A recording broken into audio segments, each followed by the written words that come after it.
My father sold me because of my weight. But the farmer who took me loved every part of me. I still remember the day my life was ripped out from under me. It wasn't the kind of heartbreak that sneaks in slowly. No. This one came like a punch to the gut. Fast, brutal, and humiliating. It started with laughter. My father's laughter. I knew that laugh too well. Sharp, cruel. The kind that made me shrink into myself as a little girl. I was upstairs in my room, trying to squeeze into a dress that was already too tight, when his voice carried from the office. He wasn't alone. Another man was with him. Their voices rose and fell in low conversation. But then I heard it. Clear. Loud. The word that had been chained to me my whole life. Fat. He called me fat, in front of a stranger. I froze, staring at myself in the mirror. My father, the man who was supposed to protect me, had just reduced me to the insult that haunted me since childhood. But that wasn't the worst part. The worst part came next. "She'll finally be useful," he said. "That girl is my salvation." My stomach dropped. My heart pounded so hard I thought it might break my ribs. Useful? Salvation? What was he talking about? I crept closer to the office door, holding my breath, and that's when I heard the truth, the kind of truth that burns itself into your bones. He was selling me like cattle to pay off his gambling debts. $50,000. That was the price of my freedom. Or better said, the price of my humiliation. The man sitting across from him, some acquaintance I barely recognized, questioned whether anyone would even want a wife of my size. My father laughed. He laughed and said a farmer out in the country was desperate enough to take me. Desperate. That word stung almost as much as fat. Because that's what I was to him. An unwanted daughter. A problem he could finally get rid of. I remember pressing my forehead against the wall, tears streaming down silently, because I had long since learned never to let him hear me cry. Crying only made things worse.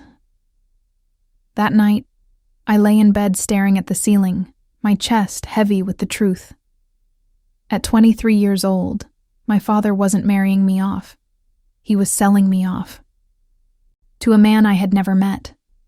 And tomorrow, by morning, I would no longer be his daughter. I would be someone else's property. When the carriage pulled up before dawn, I carried nothing more than a small bag with a few clothes and my mother's old books. My father didn't even hug me goodbye.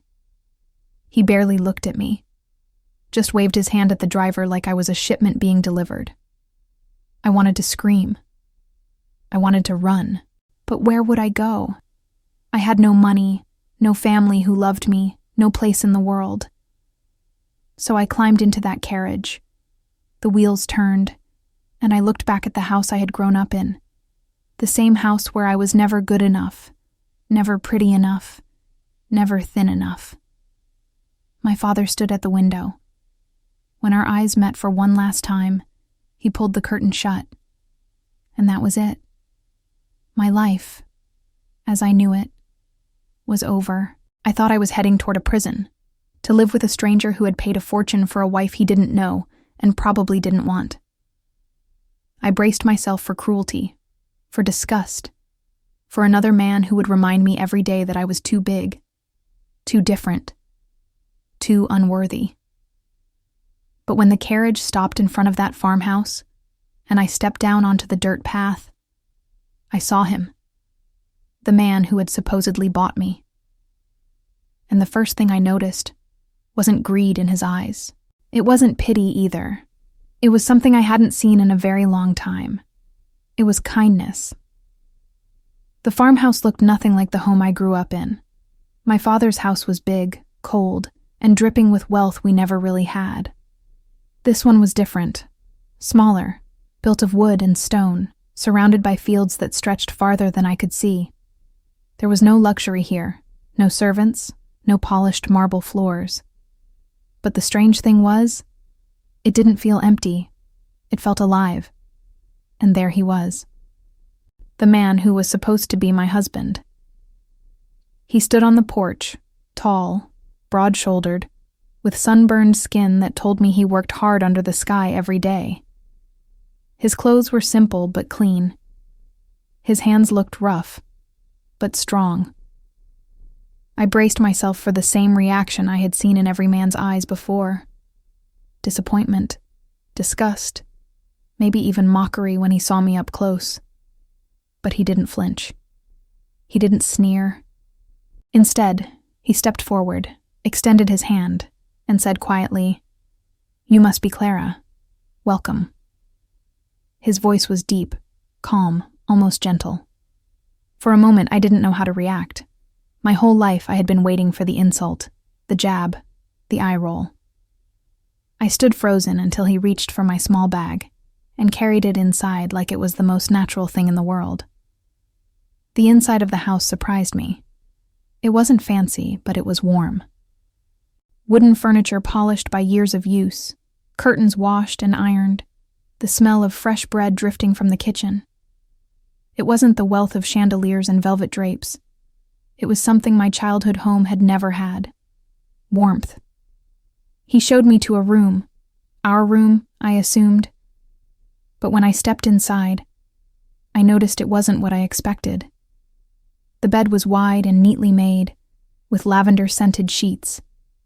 There was a dresser by the window, and a vase with wild flowers on the nightstand. It didn't look like a cage. It looked like someone cared enough to prepare it. But I wasn't ready to believe in kindness. I turned to him, my voice shaky but sharper than I intended. "Why? Why did you agree to this? Why me?" The words slipped out before I could stop them. I was terrified of the answer, but I needed to hear it. He paused, studying me with an expression I couldn't read. Then he said, "Who told you I bought you?" I blinked, stunned. "My father. He said you paid $50,000 to take me as your wife." For the first time, I saw anger flash across his face. Not at me, but at the mention of my father. "Your father lied to you," he said firmly. He twisted the truth to suit himself. Yes, he came to me. Yes, he asked me to consider marriage. But there was no contract. No money handed over for you like cattle. I accepted because I knew what it felt like to be cast aside. And I thought, maybe we could help each other. Help each other. Those words echoed in my chest. No one had ever talked about helping me. No one had ever suggested I was anything more than a burden to carry. My father had made me believe this farmer saw me as an object he had purchased, when in reality, he saw me as a person. I didn't know what to say. My eyes burned, but I forced the tears back. I wasn't going to cry in front of this man. Not yet. He must have seen my silence as hesitation, because he stepped back toward the door. "You don't owe me anything, Clara. This isn't a prison. Take time to rest. When you're ready, we'll talk." And just like that, he left me alone. I sat on the bed, my mind spinning. Could I trust him? Was he truly different, or was this some trick? Part of me wanted to believe him, wanted to believe that this wasn't another cruel twist of fate. But the louder part of me kept reminding me of the life I came from. People didn't just change. Men didn't just treat me kindly. That night, I lay in the lavender-scented bed, staring at the ceiling, listening to the silence of the farmhouse. No yelling, no footsteps storming down hallways, no slamming doors. Just the soft crackle of a fire in the other room. It felt unfamiliar. It felt dangerous to let myself relax. At some point, I heard something else. A sound I wasn't prepared for. Sobs. Deep, muffled, painful sobs, coming from the next room. I froze. My breath caught in my throat. Was that him? I never expected a man like that. Tall, strong, steady, to cry. Not like that. It wasn't the kind of crying you do when you're frustrated. It was the sound of someone breaking apart in the dark. I didn't move. I didn't knock on his door. I just lay there listening, my own chest tightening with a strange kind of empathy. For the first time, I wondered what kind of pain this man carried, because it was clear. Whatever his story was, it was heavy. And somehow, in that moment, I realized we weren't so different after all. The next morning, the house was quiet when I woke up. For a moment, I forgot where I was. I stretched, smelled the lavender on the sheets, and thought maybe it had all been a bad dream. But then I remembered. My father. The carriage. The farmhouse. And him. I opened the door cautiously, unsure if I was supposed to join him, unsure if I was even welcome. The hall was empty, and when I stepped into the kitchen, I found a loaf of bread on the table, still warm, wrapped in a towel. Next to it was a small note, written in careful handwriting. Went to the fields. Eat. Just that. Simple. Direct. I sat at the table, tearing off a piece of bread. It was soft, comforting, and for the first time in days, I didn't feel like I was swallowing a stone. I ate slowly, savoring each bite, almost embarrassed by how good it tasted after everything I had been through. Around noon, I heard the door creak open.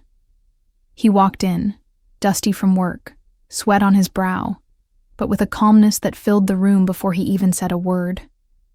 He gave me a small nod. Morning. I swallowed hard. Morning. He washed his hands at the sink, then sat down at the table across from me.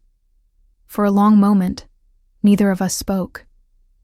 Then, he broke the silence.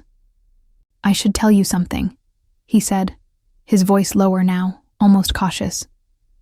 My name is Daniel Harper.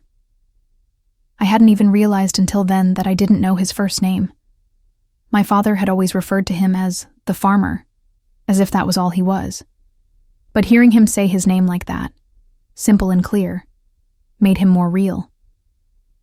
Clara, I replied, even though he already knew. It felt strange introducing myself to the man I was supposed to live with for the rest of my life. He leaned back slightly in his chair. I know what your father told you. I know what he made you believe. But I want to be clear with you. You weren't bought. You aren't property. You're not here to repay anyone's debt. If you choose to leave, you can. His words hit me like a storm. Leave? Where would I go? Did he really mean it? Or was this just another trap, another way to dangle hope in front of me only to snatch it away? I must have looked confused because he continued. I won't lie to you, Clara. I agreed to this arrangement because I understood something about you, something I recognized.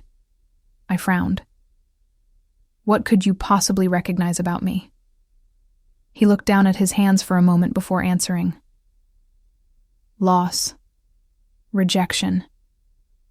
Being treated like you don't matter. The words landed heavy. My chest tightened because he wasn't wrong. How would you know anything about that? I asked, sharper than I intended. He didn't flinch. His eyes softened, though, and I could see the weight in them. Because I lost my wife and my son 10 years ago. Accident. Carriage overturned on the road. One moment, they were here. The next, they were gone. And when that happened, people stopped looking at me the same way. They avoided me, whispered about me, treated me like I was cursed, like I was less than human. The room went still. I wasn't expecting that. I felt the air catch in my throat. His pain was raw, real, and it was something I understood in my own way, being invisible, being less than human. I had lived with that my whole life. I didn't know what to say, so I just whispered, I'm sorry. He gave a small nod, like he wasn't looking for pity, just acknowledgement. Then he shifted, trying to lighten the heaviness. "Do you cook?" The question caught me off guard. "Cook?" "Yes. The kitchen is yours if you'd like. I've been living on bread and soup for too long. If you want to make something, I'd welcome it." I hesitated, but then stood, searching through the pantry. There were potatoes, carrots, onions, a little beef. Enough for a stew. My mother had taught me how to cook before she passed, and it had always been one of the few things that made me feel capable. As I worked, I noticed him sitting quietly at the table, just watching, not judging, not rushing, just letting me move at my own pace. When the stew was ready, I served him first, my hands trembling as I placed the bowl in front of him. I expected a comment, maybe a smirk, maybe some cruel joke about how, of course I knew how to cook, because of my size. That's what men usually said. But he just lifted the spoon, tasted it, and closed his eyes for a moment. "It's good," he said softly. "Really good." The words were simple, but they pierced straight into me. Nobody had ever praised my cooking before.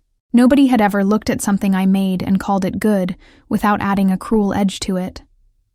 I sat across from him, my own bowl untouched, because I was too busy watching him. The way he ate slowly, the way he didn't talk with his mouth full, the way his shoulders seemed to relax after the first few bites. "It tastes like home," he said finally, almost to himself. "Haven't felt that in years." And for the first time, I felt something shift inside me, a small spark of something I couldn't name. That night, as I lay in bed, I thought about his words, about how he carried his own pain, about how he saw me not as a burden, but as someone who might understand. For years, I had believed no one could ever really see me. But maybe, just maybe, this man, this farmer, was beginning to. A few days passed before I let myself wander through the farmhouse. At first, I stayed mostly in the kitchen or in my room, careful not to intrude, but the silence got heavy, and curiosity pulled me further. The house wasn't big, but every room carried a story. There were books stacked on shelves, old boots by the door, tools neatly arranged. Everything had a place, and everything seemed touched by care. It didn't feel like a lonely man's home. It felt like someone had lived here with love. And then I saw it, a framed portrait on the mantel in the living room. A woman. She was beautiful, thin, delicate, with blonde hair pinned back and eyes that seemed to glow with life. She was everything I wasn't. I stood frozen in front of it, staring. I didn't need to ask who she was. I already knew. His wife, the one he lost, the one he still loved. I couldn't stop myself from comparing. Her smile was graceful, effortless.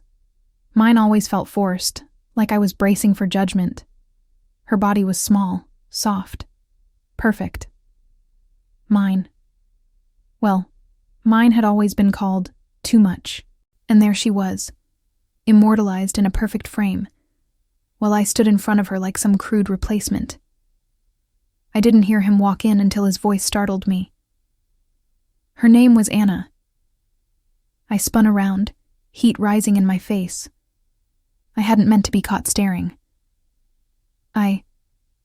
I'm sorry. I shouldn't. It's all right, he said, his eyes lingering on the portrait.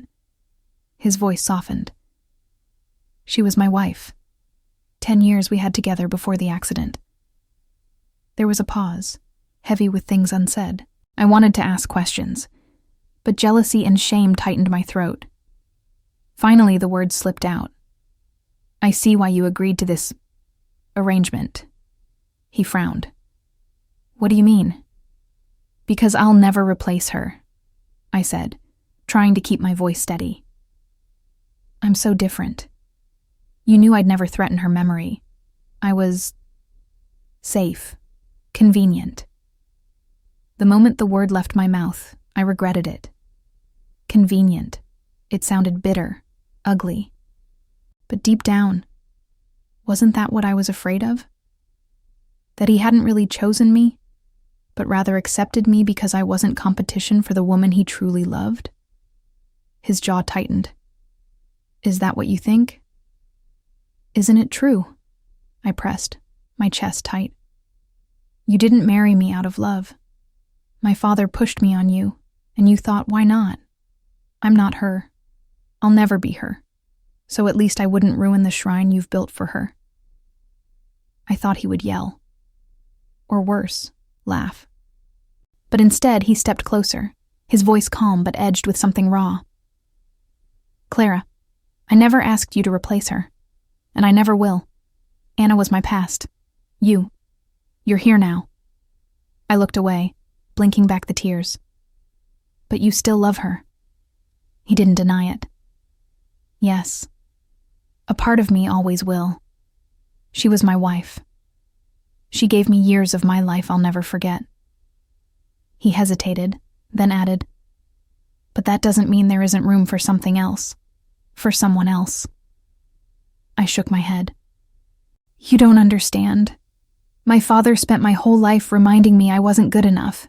Too big. Too different. Too... me.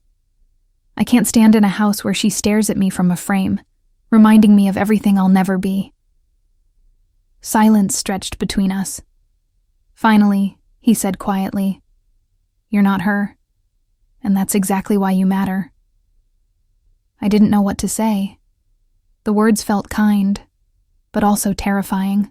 Could he really mean them? Or was this just pity wrapped up in gentleness? That night, I lay awake, listening again to the silence of the house. From the room next door, I heard him moving restlessly. Then the sound I had heard before. Sobs, muffled but deep, like grief tearing him apart. I pressed my face into the pillow, torn between anger and compassion. I wanted to hate the shadow of Anna, but I couldn't. She wasn't the one who hurt me. She wasn't the one who sold me. She had simply lived, loved him, and died too soon. And now, her ghost filled the house in ways I didn't know how to fight. The next morning, I found myself in the kitchen early, preparing breakfast before he returned from the fields. It wasn't much, just eggs, bread, and coffee. But it was something to do with my hands while my heart felt too heavy to carry. When he walked in, sweat-soaked from the morning's work, he froze at the sight of the table. You cooked? I shrugged, embarrassed. I had to do something. He sat down slowly, picking up a fork. After the first bite, he looked at me, really looked at me, and said, It tastes like care. I blinked at him, caught off guard. Care? He nodded. It's been years since I felt someone cared enough to cook for me. You may not believe it, but that matters. Something in his eyes shifted then. Not pity, not obligation. Something warmer. Something real. And for the first time since stepping into that house, I wondered if maybe I wasn't just filling a space left behind. Maybe, just maybe, I was carving out a new one of my own. I had been cleaning the living room that afternoon, more out of restlessness than necessity. The floors didn't really need sweeping, and the furniture was already tidy, but I needed something to keep my hands busy. My thoughts had been circling like vultures ever since I saw Anna's portrait. That's when I noticed a drawer slightly open on the side table. I hesitated, telling myself it wasn't my business, but something about the way it sat there, half hidden, half inviting, pulled at me. Against my better judgment, I slid it open. Inside were papers, neatly stacked folded letters tied with a thin piece of string. My breath caught. I pulled one free, unfolded it, and began to read. My dear Anna. I froze. The words blurred as my eyes filled with tears. Letter after letter, all written to her. Letters filled with grief, longing, pain. He wrote about how much he missed her laugh, her touch, the way she made the house feel alive. He wrote about how empty he felt without her. And then I found one that broke me completely. Anna, I brought a woman here today. She is not you. She will never be you. But the silence is too loud. The nights are too long. She is company, nothing more. She is kind, but she is not you. The words slammed into me like a fist. My chest tightened. My hands shook so badly I nearly tore the paper. Company, nothing more. That was me. I didn't hear him come in until his voice cut through the air, sharp as a blade. What are you doing? I jumped, the letters spilling from my lap onto the floor. Daniel's face had twisted into something I hadn't seen before. Anger. Real anger. I was just... You were reading my private letters, he snapped, stepping forward. His voice was louder than I'd ever heard. How dare you? Tears rushed to my eyes, but they weren't from fear. They were from fury, from years of humiliation bubbling to the surface. How dare I? You've been using me as a placeholder. I thought maybe, just maybe, you saw me as a person. But no, I'm just... convenient. The word cracked in the air like thunder. His face paled, his jaw clenched. Clara, that's not... Don't lie to me! I shouted, surprising even myself. My voice trembled, but I didn't back down. I read it with my own eyes. She is company, nothing more. That's all I am to you. A body to fill the silence. A shadow in a house that still belongs to her. He stepped closer, his voice rough. You don't understand. I understand perfectly. I cut him off, tears streaming freely now. My whole life I was never good enough. My father sold me off like cattle because of my weight. Men looked at me with disgust, with mockery, with pity. And I thought you were different. I thought maybe here, in this place, I could finally be seen. But you don't see me either. You see a ghost, and I'll never be her. The room went silent except for my ragged breathing. He looked at me, and for the first time, I saw his own eyes wet. But I didn't want his tears. I wanted truth. You're cruel, I whispered, because pretending to care is worse than open hate. At least when people hated me, I knew where I stood. But you make me believe I matter, only to remind me I'm nothing but a stand-in. I grabbed my small bag from the corner, the same one I'd brought with me the day I arrived. My heart hammered in my chest as I shoved a few belongings inside. Clara, stop, he said, his voice breaking now. Don't leave like this. I turned on him, my hands shaking. Give me one reason why I should stay. He opened his mouth, but no words came. That silence was all I needed. I pushed past him, flung the door open, and stepped into the cold evening air. The sky was heavy with dark clouds, and wind whipped against my face. But I didn't care. I walked down the dirt road, my shoes sinking into the mud, tears blinding me. I didn't know where I was going. I didn't know how far I'd make it. All I knew was that I couldn't stay in that house another second. Not after those letters. Not after hearing, in his own handwriting, that I would never be more than company. The first drops of rain began to fall, soaking my dress, clinging to my skin. The storm gathered fast, thunder rumbling above. But I kept walking, stumbling forward into the night, into nowhere. Behind me, faint at first but growing louder, I thought I heard him. His voice carried through the storm, desperate. Clara! Clara! I wanted to block it out, to keep going, to never look back. But even as I pressed forward, my chest ached with every step, because for all my anger, for all my pain. Part of me still wanted to believe him. Still wanted to believe I wasn't just a replacement for a woman I could never be. But out there in the rain, soaked and trembling, I couldn't believe it. Not yet. The rain was coming down in sheets, soaking me to the bone. My dress clung heavy to my body, mud splashed up my legs, and my lungs burned as I pushed myself forward. Each step felt like I was dragging years of humiliation with me. I told myself I was done. Done being convenient. Done being the second choice. Done living in someone else's shadow. But then I heard it again. "Clara!" His voice tore through the storm, rough and desperate. I froze for half a second before forcing myself to keep moving. I didn't want to hear him. I didn't want to see him. I wanted the pain to stop. And the only way I knew how was to put as much distance between us as possible. Still, the sound of hooves pounded closer. My heart hammered. And then, through the blur of rain, I saw him. Daniel, astride his horse, clothes drenched, face pale with panic. He swung down before the horse even stopped, stumbling toward me. "Clara!" he shouted again, his voice breaking. "Stop, please." I turned away, but his hand caught my arm. I jerked back, but he held on, his grip trembling more than mine. His eyes, God, his eyes, looked wild, terrified, like he was losing something more precious than life itself.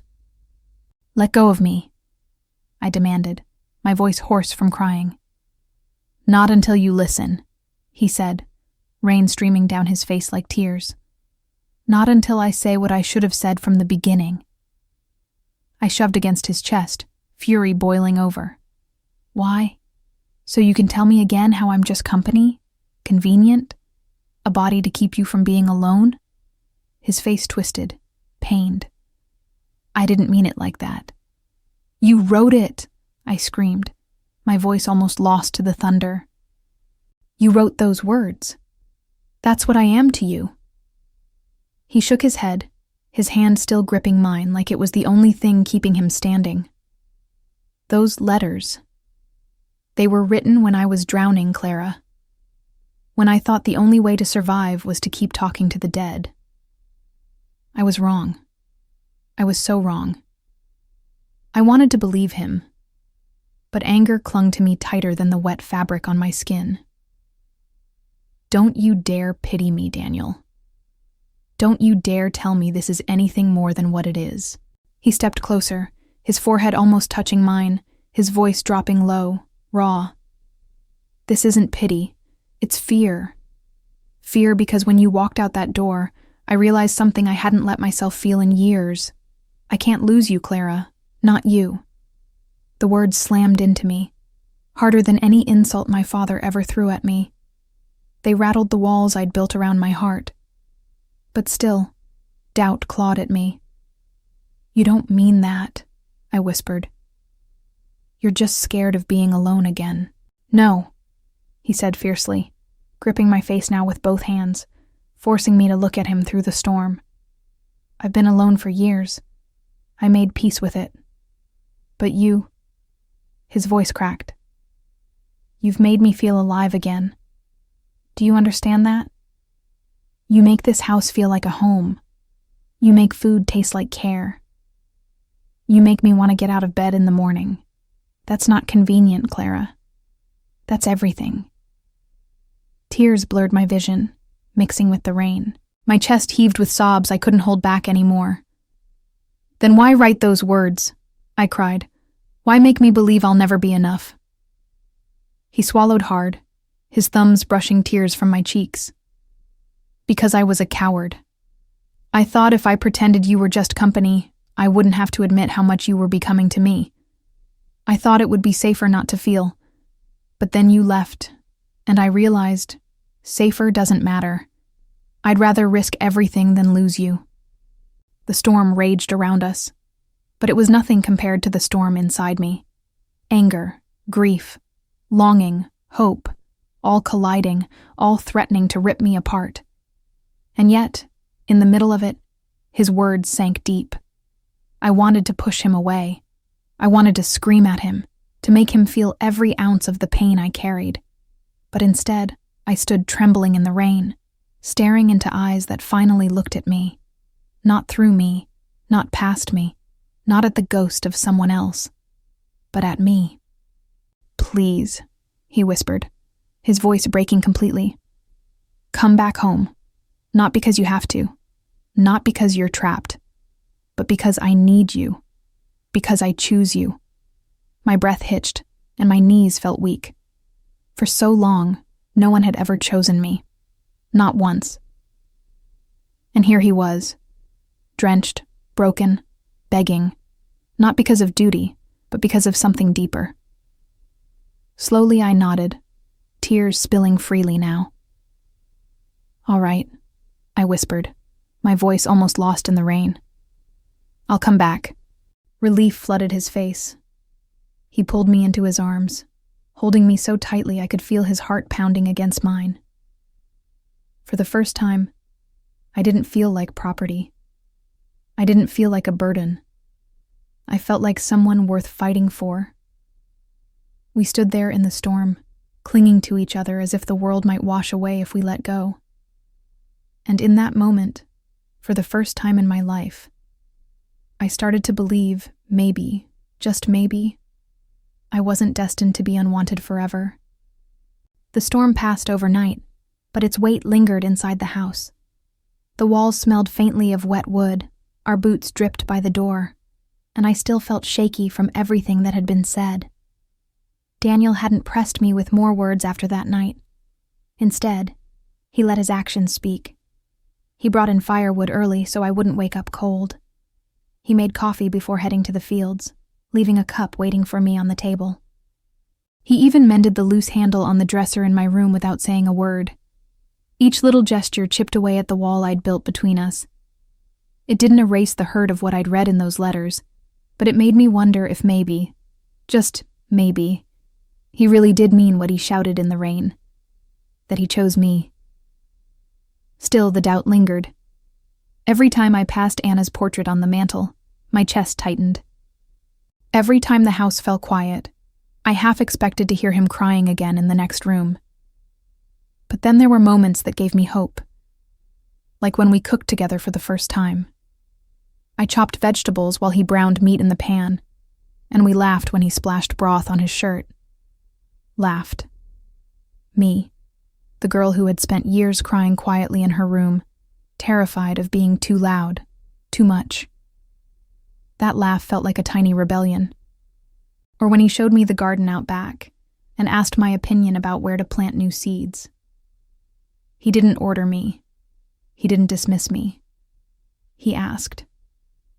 And then he actually listened. Those moments felt fragile, like glass in my hands, but I held on to them anyway. It was on one of those better mornings, when sunlight streamed through the curtains and the air smelled of fresh bread, that everything shattered again. I was outside in the garden, kneeling in the dirt, pulling weeds with my hands. Daniel was in the fields, his figure small against the wide horizon. That's when I heard it, the sound of carriage wheels crunching on the gravel road. I stood, brushing soil from my dress, my stomach tightening. We didn't get many visitors, and the moment I saw the family crest painted on the side of the carriage, my blood went cold. It was my brother. Eduardo stepped down like he owned the land beneath his polished boots. He hadn't changed a bit. Tall, lean, dressed in fine clothes, his face carrying the same smug expression I remembered from childhood. Well, well, he said, striding toward me, his voice dripping with mockery. Look at you, little sister, playing farmer's wife. My throat tightened, but I forced my voice steady. What do you want, Eduardo? He smirked, circling me the way he used to when we were kids, and he enjoyed cornering me. Straight to the point. I like that. I came for money. My stomach dropped. Money? Don't act surprised. He leaned closer, lowering his voice. You didn't think Father's debt stopped at 50,000, did you? That was just the start. We owe much more. 200,000 to be exact. And now that you're married to a prosperous farmer, it's time you pay your share. My breath caught. 200,000? That's impossible. And Daniel doesn't owe our family anything. Eduardo laughed, loud and cruel. Of course he does. He married you, didn't he? He bought himself a fat bride, and with her comes the rest of the family's burdens. I flinched at the word, fat, like I always had. But something in me snapped this time. I stood taller, fists clenched. I'm not for sale anymore, and Daniel doesn't owe you a single cent. His eyes narrowed. Careful, Clara. Don't forget who you are. You've always been the embarrassment of the family. The one Father had to practically give away because no man would take you. You think this farmer actually wants you? Please, you're just another deal. And if you don't give me the money, I'll make sure everyone knows the truth. The truth? I spat. That my father sold me to save his own skin? Go ahead. Shout it from the rooftops. You'll only humiliate yourself. His face hardened, anger flashing in his eyes.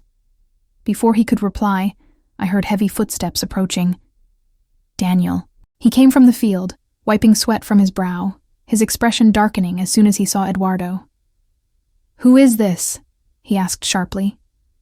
I swallowed hard. My brother. Eduardo turned, sizing him up with a sneer. So you're the man desperate enough to take her. He laughed under his breath. No wonder. You look like you'd settle for anything. Daniel's jaw tightened, his fists clenching at his sides. But when he spoke, his voice was calm, steady, dangerous. You need to leave. Now. Eduardo raised his eyebrows, amused. And if I don't? Daniel took a step closer, towering over him. Then I'll make sure you regret ever stepping foot on this land. For the first time, Eduardo's smirk faltered. He glanced at me, his voice dripping venom. This isn't over, Clara. You may think you've escaped, but you'll always be one of us. A burden. A disgrace. He climbed back into the carriage, his words lingering like poison as the wheels carried him away. I stood trembling, my nails digging into my palms. Years of humiliation clung to me, but this time, I hadn't cowered. I hadn't lowered my head. Daniel came to my side, his hand brushing my shoulder. Don't listen to him. Tears burned in my eyes, but I nodded. I'm trying. He tilted my chin up gently, forcing me to meet his gaze. You're not a disgrace. You're my wife. And no one, no brother, no father, gets to define your worth. For a moment, the words felt heavier than all the debts, heavier than Eduardo's threats. They felt like something I could finally hold on to. The tension from Eduardo's visit still hung heavy in the air days later. Even though his carriage had long disappeared down the road, his words echoed in my mind like a cruel whisper. You'll always be one of us. A burden. A disgrace. I tried to push them away, focusing on chores, on cooking, on helping Daniel in the garden. But deep down, I knew Eduardo's threat wasn't empty. If he had the audacity to come to the farm once, it meant my family wasn't done with me. I just didn't expect the next knock on our door to come from my father. It was a Saturday afternoon. The sky was clear, the air warm, and for once, I felt a little at peace. Daniel had gone into town to trade produce, and I was alone, folding laundry in the kitchen. When I heard the carriage wheels crunching on the gravel, my heart sank. I looked out the window, and my stomach twisted. There he was, Count Montero, my father. He stepped down from the carriage in his usual pompous way, dressed in fine clothes that looked out of place against the dirt road. His hair was slicked back, his smile wide, but I knew that smile. It was the same smile he wore when he was about to deliver a blow. Clara, my dear, he said, as if we were still on speaking terms, as if he hadn't sold me like livestock. You look well.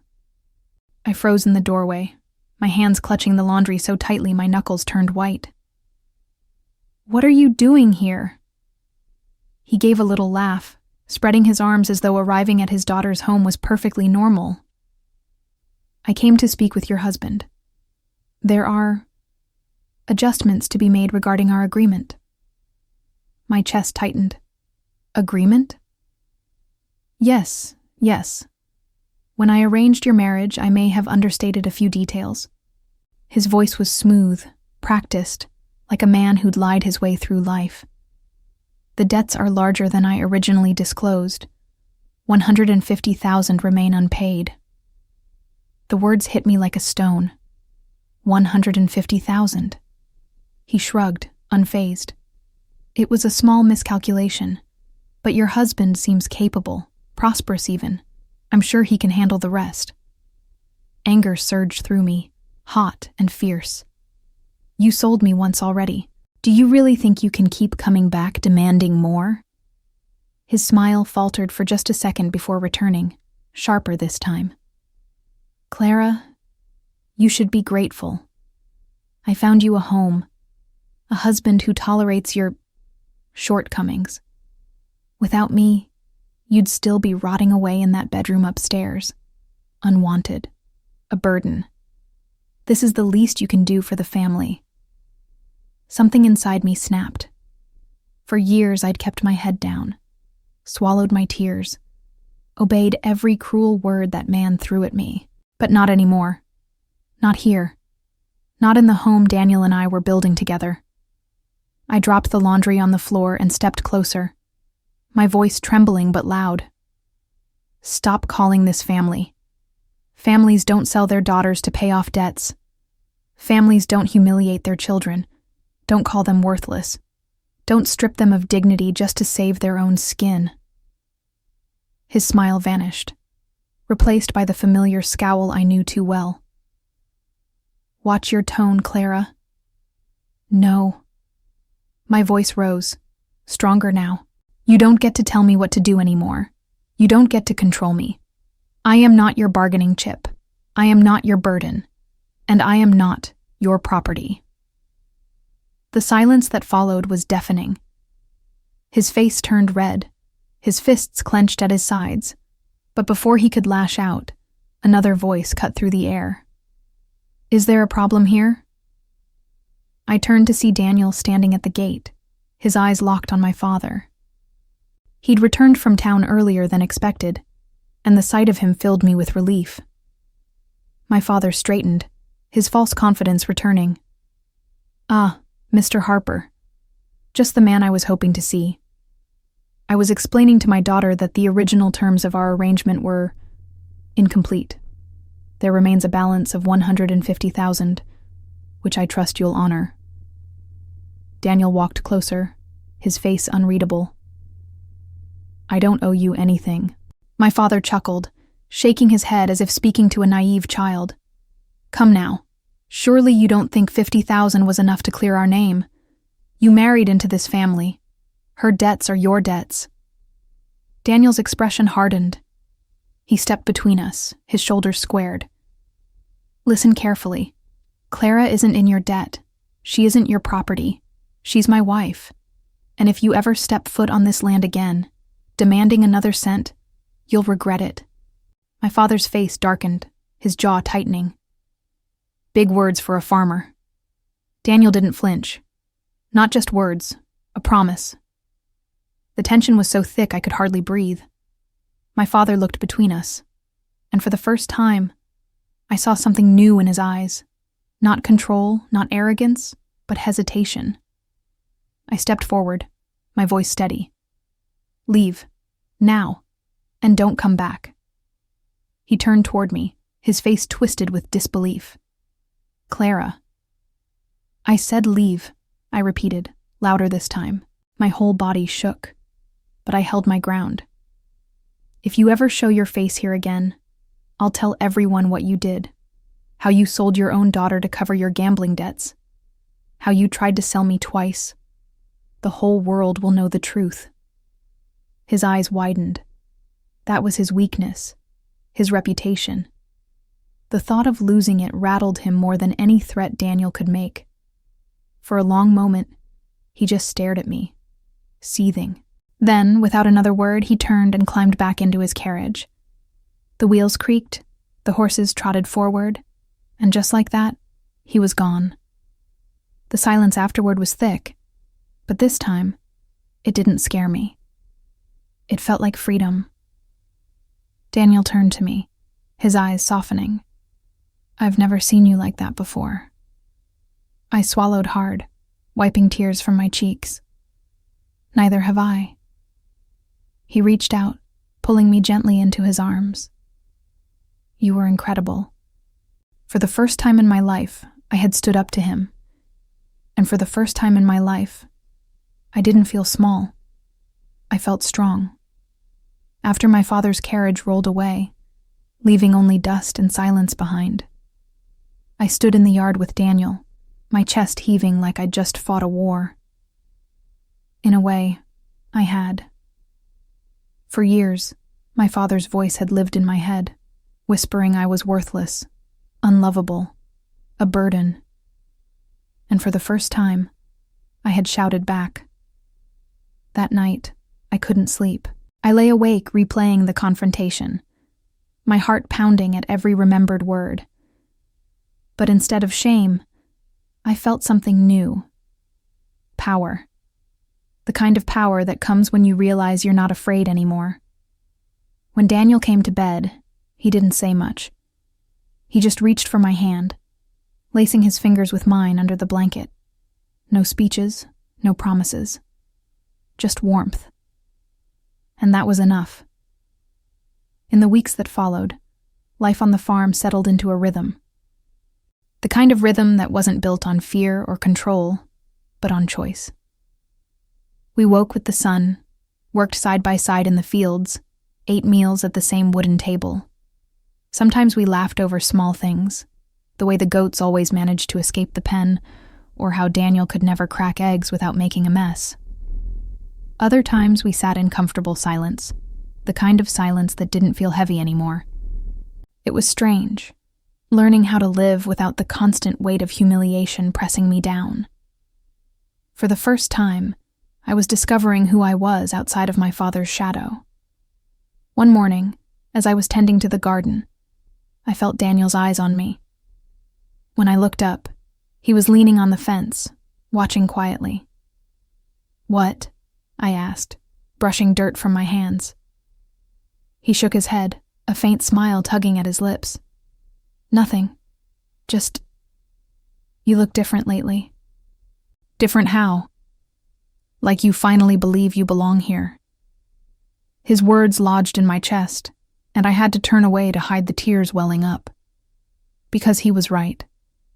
For the first time, I wasn't living like a guest in someone else's life. This was my home, my choice. That evening, after dinner, I found Daniel in the living room staring at the portrait of Anna again. For a moment, jealousy twisted in my gut. The shadow of her had followed us from the start, and a part of me feared it always would. But then he did something I didn't expect. He walked over to the fireplace, lifted the portrait carefully from the mantel, and set it down inside the drawer of the old desk. I froze. "Why did you do that?" He turned to me, his voice calm. "Because it's time. Anna will always be part of my story, but she doesn't need to stand between us anymore." I swallowed hard, emotions tightening my throat. "Daniel, I don't want you to erase her. I just don't want to feel like I'm competing with a ghost." He stepped closer, his hand brushing mine. "You're not. You never were. You're not second to anyone, Clara. You're my wife, my partner, my choice." The final word, choice, landed deeper than all the rest. Because for so long, I had never been one. And now, here he was, saying it like it was the most obvious truth in the world. I don't know who moved first, but suddenly his lips were on mine, and this time it wasn't tentative or hesitant. It was certain. It was real. It was two broken people finally meeting in the middle. Not out of pity or desperation, but out of something stronger. Later, lying in bed with his arms wrapped around me, I whispered into the dark, "Do you ever regret it? Letting me into your life?" He pressed a kiss to my forehead. Every day I regret not doing it sooner. The months that followed were the happiest I had ever known. For the first time, my life wasn't measured in insults or debts, but in laughter, meals shared, seeds planted, storms weathered together. But the real turning point came the morning I realized I was late. At first, I brushed it off. My body had always been irregular, but when the sickness came, early, sharp, and relentless, I couldn't deny it anymore. I was pregnant. When I told Daniel, I expected him to be startled, maybe even afraid. Instead, he dropped to his knees in front of me, his hands trembling as he touched my stomach.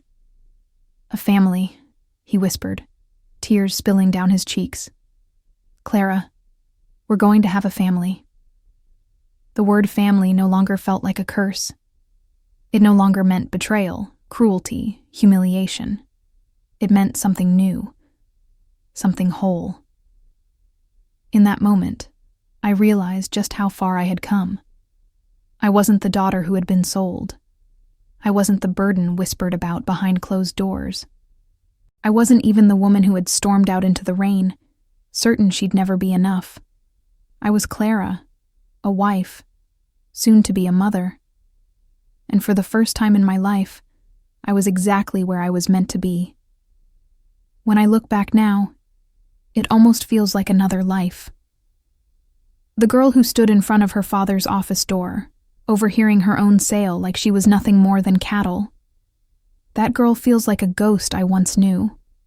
She was fragile, broken, convinced her worth could be measured in numbers on a scale or debts on a ledger. But she isn't me anymore. Standing here now, with my hand resting on my growing stomach, I see how far I've come. I see what it means to finally break free from voices that tried to define me. My father called me fat, unwanted, a burden. My brother called me disgrace. For years I believed them. I let their words wrap around me like chains, so heavy I could barely breathe. But Daniel showed me something different. Not with flowery speeches or grand gestures, but with small, steady choices. Bread left on the table, seeds planted in the garden, a hand reaching for mine in the dark. He didn't erase my past. He gave me the strength to face it. And I learned something I wish I could tell every girl who's ever been told she's too much or not enough. Their words don't define you. They never did. Motherhood changes the way you see yourself. When I first felt life move inside me, it hit me. I am more than the names they gave me. I am more than a daughter sold off, more than a sister mocked. I am a mother, a protector, a creator of life. And no one, not my father, not Eduardo, not the whole world, can take that away from me. Do I still carry scars? Of course. Some nights I wake up hearing echoes of the past, my father's voice sharp in my ear, or Anna's smile haunting me from that portrait. But then I feel Daniel's arms around me. I hear his steady breathing, and I remember we've built something real, something stronger than the ghosts. This farm isn't just a house anymore. It's a home, a place where laughter lives, where tears aren't shameful, where storms are faced together instead of alone. And as I prepare to bring a child into this world, I promise myself one thing. My son or daughter will never know the cruelty I grew up with. They will never hear that their worth depends on how they look or how much they weigh. They will grow up knowing they are loved, not for convenience, not as a debt repaid, but simply because they are mine. That's the gift Daniel gave me. That's the gift I want to pass on. So if you've ever been told you're too heavy, too plain, too different, hear me when I say this. You are not too much. You are not a burden. You are not the sum of someone else's debts or disappointments. You are more. You are worthy. And one day, you'll find the place and the people who see it too. Because I did. And that's why, even after everything, after the shame, after the betrayal, after the storms, I wouldn't change a single step of my path. It led me here, to love, to family, to freedom. If my story touched you in any way, subscribe and tell me yours.